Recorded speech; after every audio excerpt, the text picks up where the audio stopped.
అంత మంచిది. అయ్యో వదిన ఏమైంది?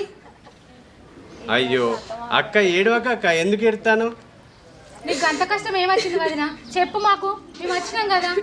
బావా ఏమన్నావు బావా, చూడు ఎట్లా ఎడుతుంది అది. ఏ పని చేసినా తప్పే ఎంకలాడుతుండు దాంట్లో. ఓసారి కూర మంచి లేదంటాడు, ఓసారి తొక్కు మంచి లేదంటాడు, ప్రతి దాంట్కి తిట్టుడే.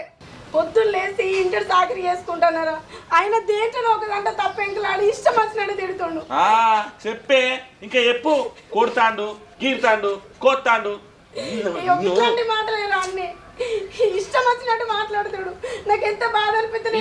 9 దాకా లేవది, పని చేయమంటే 12 చేస్తుంది. ఒక టైం కూర అంటది, టైం అన్నం అంటది. అరే దీన్ని ఏమైతే నాకు అర్థం కాదు. ఆపరి ఇగో బావా, భార్య భర్తలు అన్నాక గొడవలు అవుతా ఉంటాయి, పోతా ఉంటాయి. ఇక వన్నిటికి ఇట్లా అక్కని ఇష్టం వచ్చినట్టు బాధ పెడతాను నువ్వు. ఇదేమన్నా పద్ధతేనా? మమ్మల్ని చూడు.